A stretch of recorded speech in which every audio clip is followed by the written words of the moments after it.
Newton's first law of motion. आज हम practical experiment पर बेस्ड 3 एग्जांपल्स देखने वाले हैं, लेकिन पहले ये समझ लेते हैं कि हमारा लॉ कहता क्या है। हमारा नहीं, यानी न्यूटन का।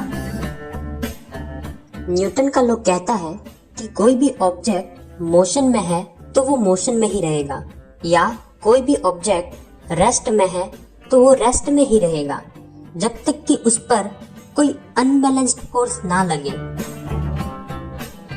A body in motion stays in motion and a body in rest stays in rest until acted by an unbalanced force।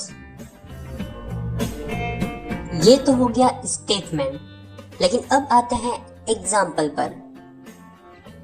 इस एग्जाम्पल को समझने से पहले 2 फोर्स के बारे में पता होना जरूरी है। पहला फोर्स है ग्रेविटेशनल फोर्स, जिसका मतलब अर्थ के द्वारा हम पर लगाया जाने वाला फोर्स ग्रेविटेशनल फोर्स होता है। दूसरा फोर्स होता है फ्रिक्शनल फोर्स। जब 2 चीजें आपस में कांटेक्ट में आती हैं, तब जो फोर्स पैदा होता है उसे फ्रिक्शनल फोर्स कहते हैं। जैसे कि मैं हाथ पे हाथ रख लेता हूँ और इसको जब रगड़ता हूँ तो मुझे फोर्स लगाना पड़ता है। ये फोर्स मुझे क्यों लगाना पड़ रहा है? क्योंकि इसमें फ्रिक्शन डेवलप हो गया है। चलो अब न्यूटन के लॉ का एग्जाम्पल देखते हैं। ये ग्लास है, ये कॉइन और ये कार्ड। इस कॉइन पर भी वही 2 फोर्स लग रहे हैं। अब आप ये बताओ कि कॉइन रेस्ट में है या मोशन में? वेरी गुड, रेस्ट में। क्या हो अगर मैं इस कार्ड को जोर से हिट करूं, तो शायद आपके दिमाग में आ रहा होगा कि कार्ड के साथ कॉइन भी चला जाएगा। तो चलिए इसको हिट करके देखते हैं। ओह, कॉइन तो ग्लास के अंदर चला गया। कॉइन आगे बढ़ने की बजाय उसी जगह पर गिर गया। ये कैसे हुआ? चलो मैं बताता हूँ। एक बार फिर से न्यूटन का लॉ याद करते हैं। न्यूटन का लॉ कहता है कि जो रेस्ट में है वह रेस्ट में ही रहेगा, या फिर जो मोशन में है वह मोशन में ही रहेगा। तो हमारा कॉइन पहले से ही रेस्ट में था। जैसे ही कार्ड को हिट किया तो उससे कार्ड तो निकल गया, लेकिन कॉइन उसी जगह रह गया।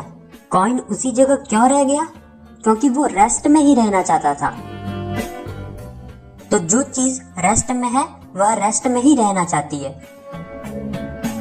अब आपके मन में एक डाउट आ सकता है कि ये कॉइन रेस्ट में कहाँ रहा? ये तो नीचे गिर गया। तो ये नीचे इसलिए गिरा क्योंकि इस पर ग्रेविटेशनल फोर्स लग रहा है। अगर ग्रेविटेशनल फोर्स नहीं होता तो ये उसी जगह पर रहता। एग्जाम्पल अच्छे से समझ में आ गया होगा। अब मोशन वाला एग्जाम्पल लेते हैं। न्यूटन का लॉ क्या कहता है कि जो चीज रेस्ट में है वह रेस्ट में ही रहेगी, या फिर जो मोशन में है वो मोशन में ही रहेगी। तो दूसरा एग्जाम्पल मोशन वाला है। आपने कभी ना कभी बस में तो ट्रेवल किया ही होगा।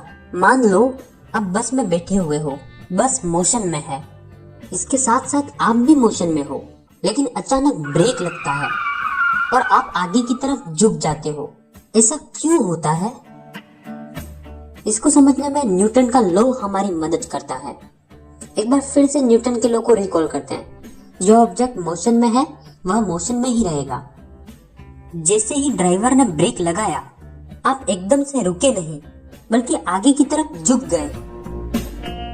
ऐसा इसलिए हुआ क्योंकि आप मोशन में थे और मोशन में ही रहना चाहते थे। इसलिए ब्रेक लगने की वजह से तुम आगे की तरफ झुक गए। आई होप ये भी एग्जाम्पल आपको समझ में आ गया होगा। ये दोनों ही एग्जाम्पल शानदार थे। अगर आप कहें तो तीसरा प्रैक्टिकल एग्जाम्पल भी दे सकता हूँ। चलो दे ही देता हूँ। ये देखो कैरम कॉइन्स, जो एक के ऊपर एक रखी हुई है। इनमें से नीचे वाली कॉइन को इस स्टिक से हिट करूंगा, तो ये किया हिट। ऊपर वाली कॉइन तो उसी जगह पर रह गई। क्यों? क्योंकि वो सब रेस्ट में थी और रेस्ट में ही रहना चाहती थी। आई थिंक इसको एक्सप्लेन करने की जरूरत नहीं है। डिस्क्रिप्शन बॉक्स में मैंने कुछ बुक सजेस्ट करी है, अगर आप स्टूडेंट हो तो पढ़ सकते हो। Thank you, have a nice day.